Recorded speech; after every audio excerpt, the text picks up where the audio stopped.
Welcome to another Sunday WAY ABC4 Community Forum, where we talk to community leaders and local success stories to discuss important information that affects all of us here in Southern West Virginia. I'm your host, Kayvon Izami. Today, we are honored to be joined by Tim Naylor, who is the Executive Assistant for the Fayette County Chamber of Commerce and part of the Bridge Day Brain Trust. Tim, thank you so much for joining us on this big forum with Bridge Day coming up here soon. Thanks for having me. No doubt. Now, a lot to get into. Obviously, Bridge Day, very important here. Huge weekend, huge Saturday. So I thought it would be good just to start with the basics. For those that maybe are coming for the first time that don't know about it, what is Bridge Day? Like, how did Bridge Day get started, and what makes it such a big deal? Sure. So Bridge Day celebrates the completion of the New River Gorge Bridge, which transferred a 45-minute drive from one side of the river to the other into a 45-second drive.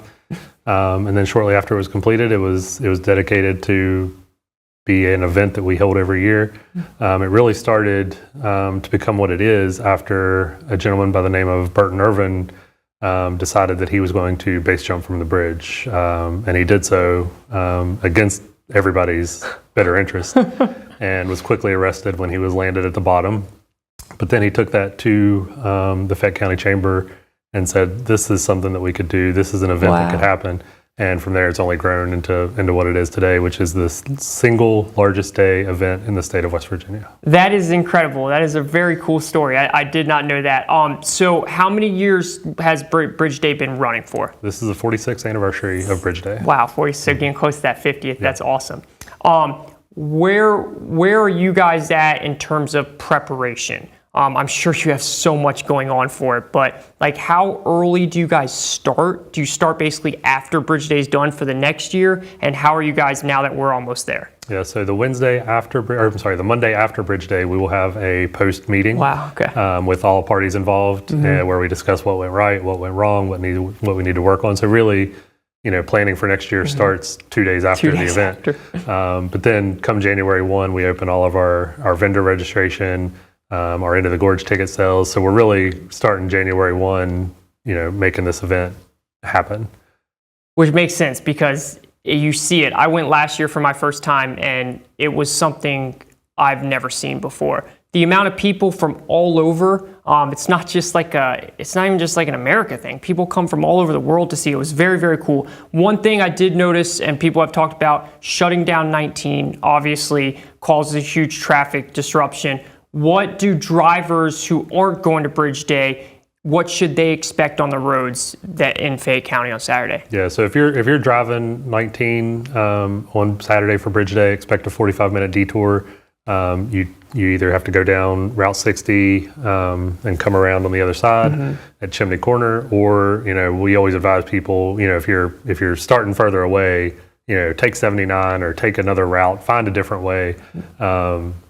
Just to avoid the cluster of people and activities that are happening in that area. What do you guys expect the attendance to look like for this year's Bridge Day? Probably pretty big. I think it's going to be one of the bigger ones. Like I said, we've grown every year. We've been lucky the last 2 years with the weather. I think it looks like we're going to be lucky again this year, but again, you never know. But I think we're going to be lucky again this year.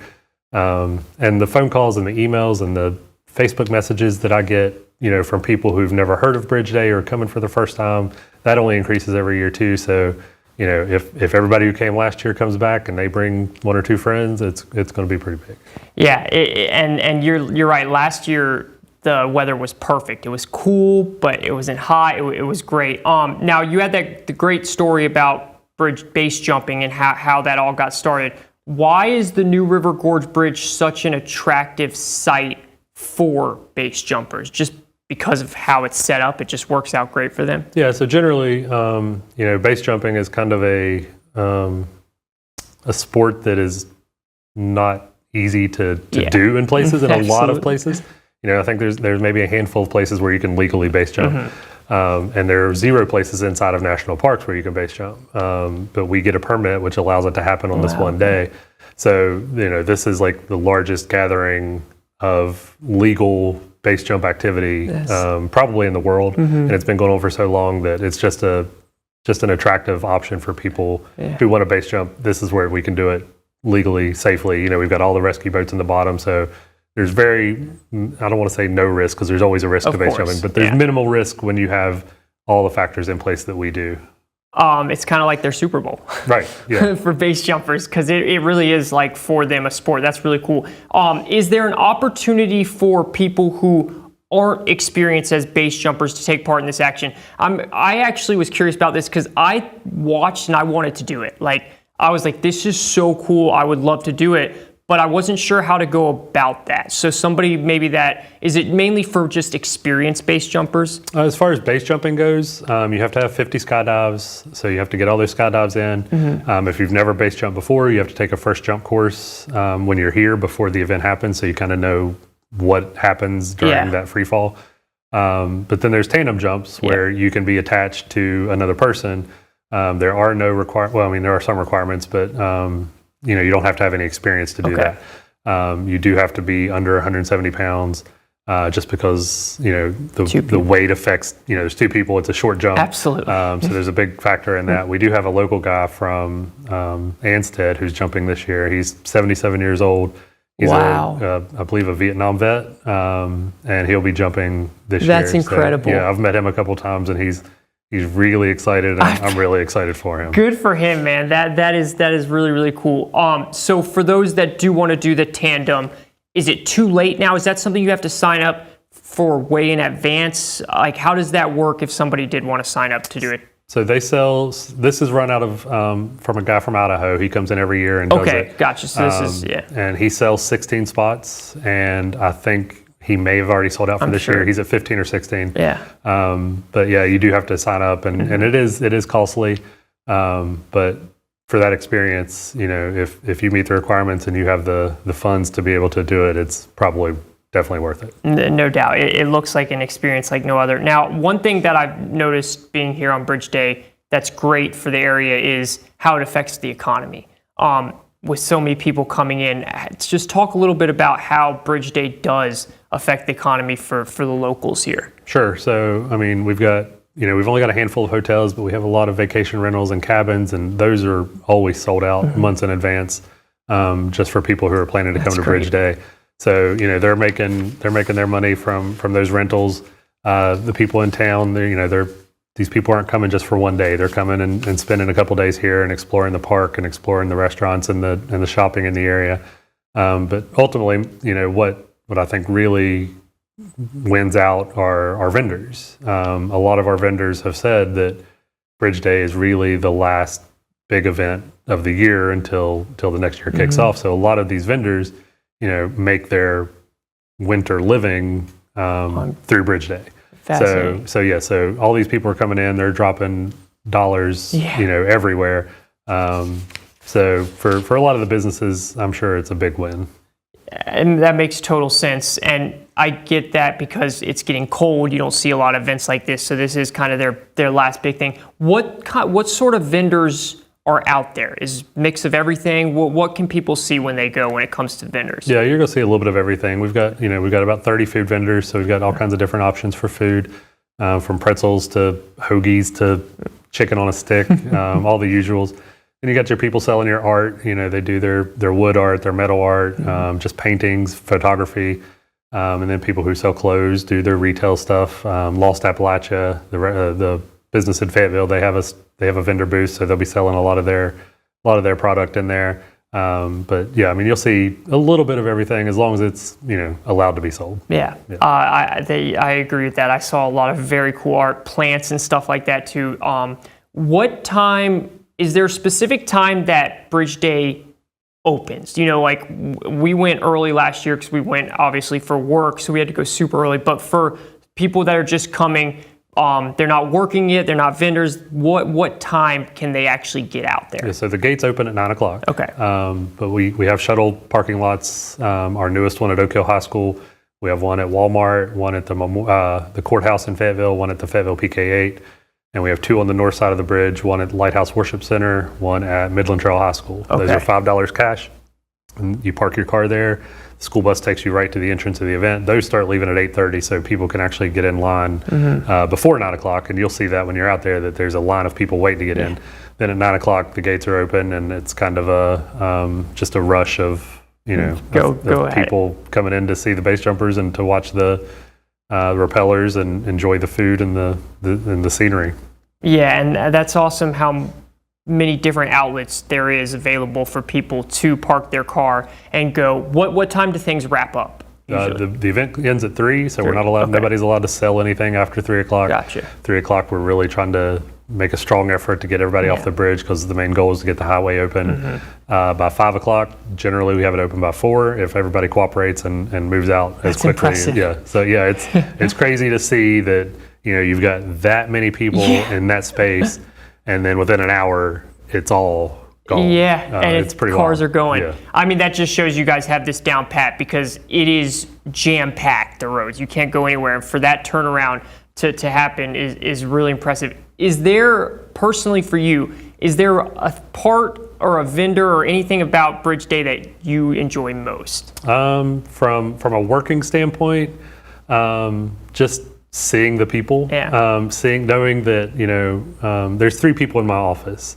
so there are tons of volunteers, tons of other operations, the state police, the sheriff's department, EMS. There's a lot of people involved, but putting this thing together really starts with the 3 people in my office. That's incredible. So for the 3 of us to really pull something off this grand, just to see that and know that you played a part in the joy that you're bringing to all these people is really cool for me. Absolutely. I mean, that is incredible. And as you said earlier, you start 2 days after it's over. I'm sure once you guys in, it's kind of like a pat on the back, because you guys deserve it after that. That is really cool to hear. When you put on events like this, and I know there's so much that goes into it, just seeing the locals come out. I know it's great we get so many people from out, but isn't it still cool to see locals still come too? Because it just shows they're into it as well, obviously. Yeah, it is. It is. I'm a local. I was born and raised here, so I've been going to Bridge Day since I was a kid. And I always consider it like it's like a reunion. A lot of people I went to school with, they've moved away, and I don't get to see them very often. But come Bridge Day, odds are I'm going to see a handful of people that I haven't seen in a couple of years, and it's pretty cool. Yeah, that is awesome. I know I got to meet a lot of people there last year as well.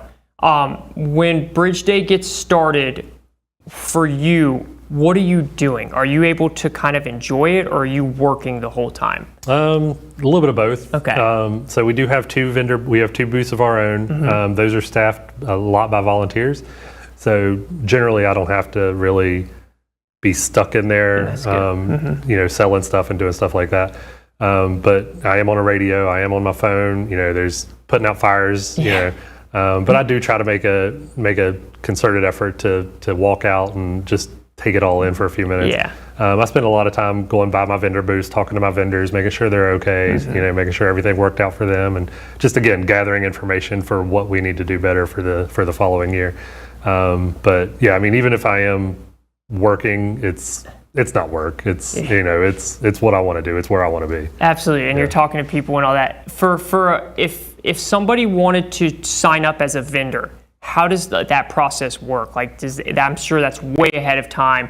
They're probably an established vendor, but how does that work? They go through you? Yeah, so January 1, our registration opens on our website.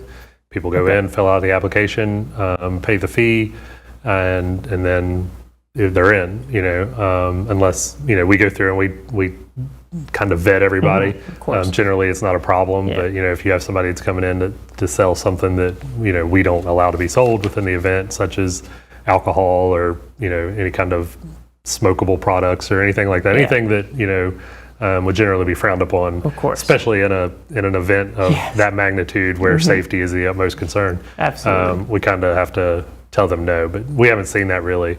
So generally, it's just a matter of getting that application in and paying the fee, and you're good to go. We have vendors who've been there for 20 years who know the process, and January 1, they're getting their application in and ready to go. And then you have new vendors, like I said earlier.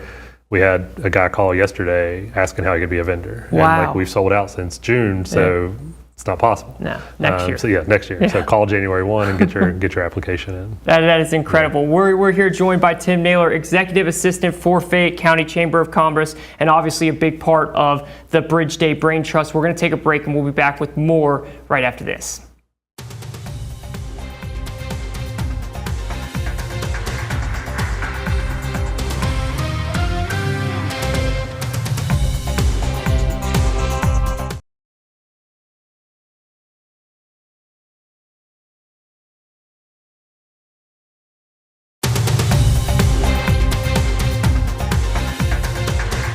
All right, welcome back everybody to Community Forum. We are here with Tim Naylor, Executive Assistant for the Fayette County Chamber of Commerce, and a very big part of the brain trust that goes into the wonderful Bridge Day that is coming up very, very soon here, Tim. We've covered a lot, and it's really exciting and cool to hear from, you who put so much passion into it and who really has been doing this every single day, 365, and how much work you guys really put in to make this right. And there's so much more that goes into it too. The live stream, like for people that want to watch, if they're there or can't go and want to watch, I know a lot of people like to do that. I know my family in North Carolina did it last year when I was there. How can they watch your live stream? Yeah, so thanks to you guys and Charleston Area Medical Center for sponsoring it.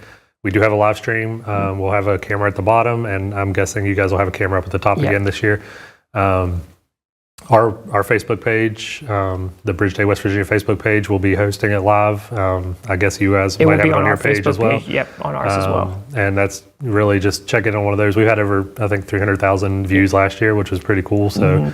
And we've got a lot of comments and questions from people asking if it's going to be live streamed again this year. Because people who can't come, it's still fun to watch. Oh, even absolutely! Though you can't be there, It's very entertaining, and it goes on the whole time.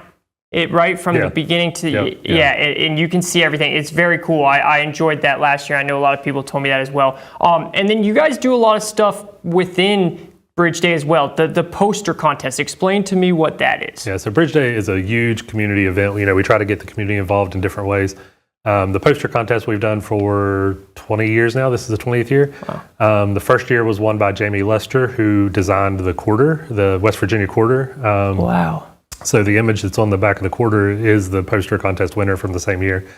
But every year we put it out, on our website for people to send in art, of the poster contest. And it's got to have the words Bridge Day, West Virginia, the year, and New River Gorge, and then outside of that, really just whatever you want it to be. This year's winner was a girl from Gilmer County.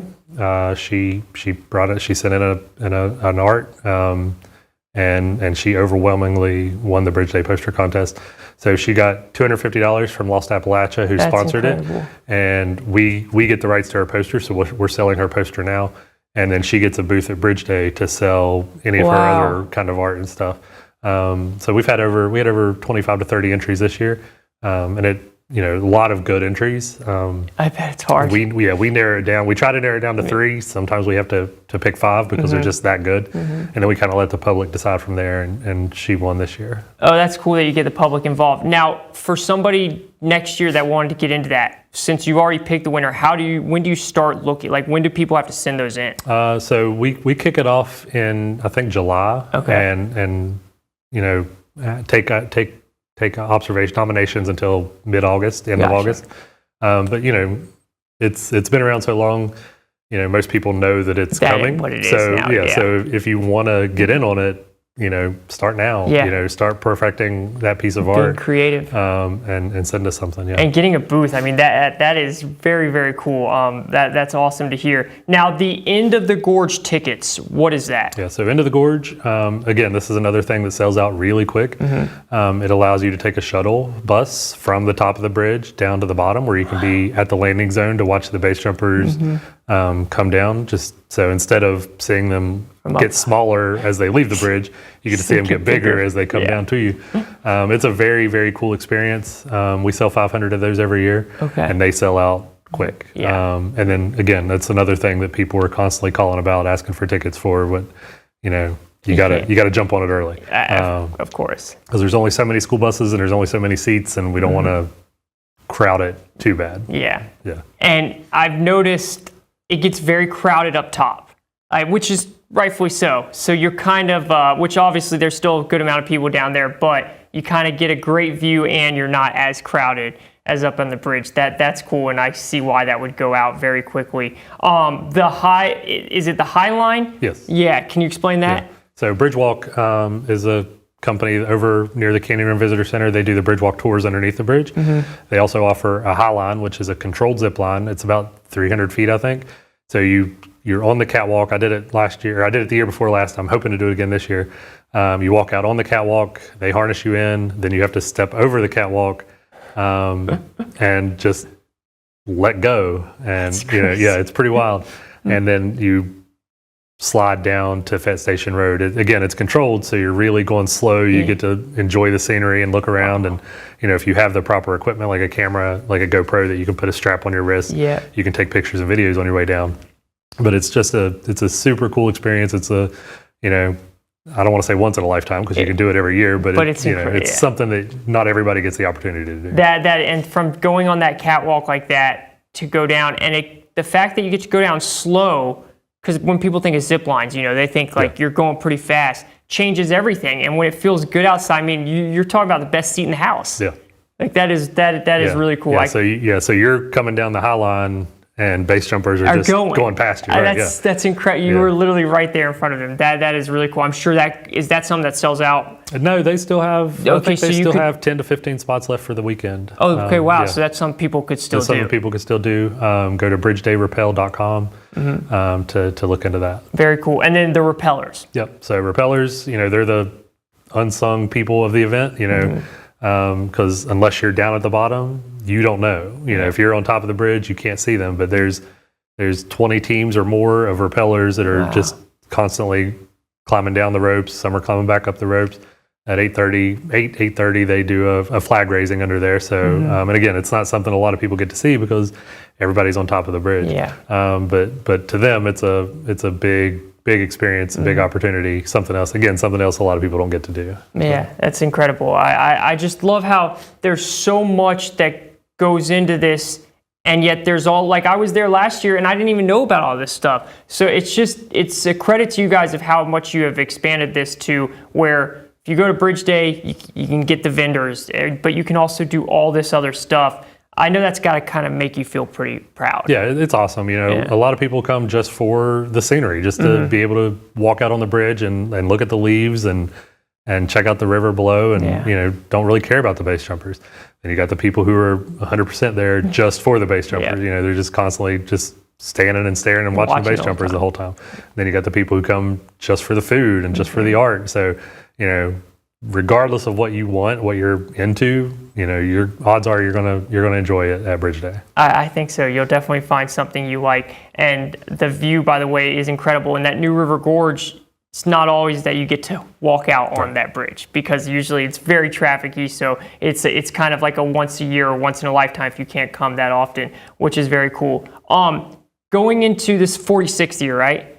I know looking ahead this year's, but when you get to 50. You going to do something big? We've talked about it. We don't know. We still got a few years to go. Of course. You want to do something. Yeah. I don't know what it's going to be, but you want to do something to kind of commemorate making it that far. Yeah. So, I don't want to rush it because I don't want to get any older, but we're looking forward to every year. Of course, yeah. And year 46 is incredible as itself.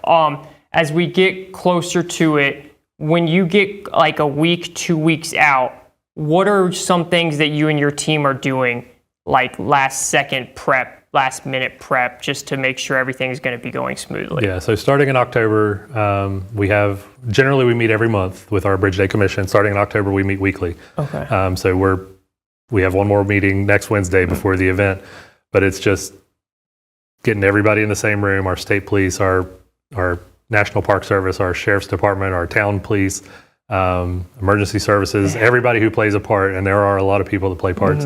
It's just getting all those people in the same room, making sure everybody's got all the information they need to that everything goes on smoothly. And luckily, we've been doing it so long that the majority of the people kind of know what to do, and it's kind of running like a well-oiled machine. Outside of that, we're making sure we have our volunteers in line. We have over 80 volunteers who help out with the event. whether it's running a vendor parking lot. So our vendors meet in designated parking lots at 5:30 in the morning. Yeah. We get them lined up in an order, and then at 7 o'clock we bring them out and get them on the bridge. Couldn't be done without those volunteers. So there's probably 20 volunteers that are helping with that. We have volunteers running our retail booths inside the event. We have people helping us set up in the morning, people helping us tear down in the evening. That's awesome. People volunteer to run the shuttle parking lots. So, I mean, there's so much that goes into it. And again, it couldn't be done without all those people. So it's really just getting all that communication out, making sure everybody's on the same page and ready to go. Yeah, and I met a lot of those volunteers. They were so nice and so helpful. You brought up, the police and all that. Just real quick as we were about to wrap up here. How a credit to them, there's so many people there, but you guys have managed to keep it safe and keep it exciting and fun. And I know they can't do that without obviously law enforcement, and they seem like they pitch in a lot. Yeah, we get a lot of help from our law enforcement partners. Like I said, I've been going for a whole lot of years, and I've never really even seen any kind of issue rise up where there's been where the police have had to rush in and do anything. Yeah. Not saying it hasn't happened, but I've never seen it. And I've never heard of it. But I just feel like that they do such a good job that the people who come in know that You're safe. You're safe, and this is a fun, safe environment, and so there's really not a whole lot of trouble that goes on inside the event. Yeah, it seems like that. It felt like that. It was a safe and fun place last year, and it's going to be awesome this year. 46th year. Tim, thank you so much. Absolutely. I can't wait to see how this goes. Tim Naylor, Executive Assistant for the Fayette County Chamber of Commerce, and a big part of the Brain Trust for Bridge Day, which takes place next Saturday, 46th year. Can't wait to see how that goes, Tim. Thank you. Thank you.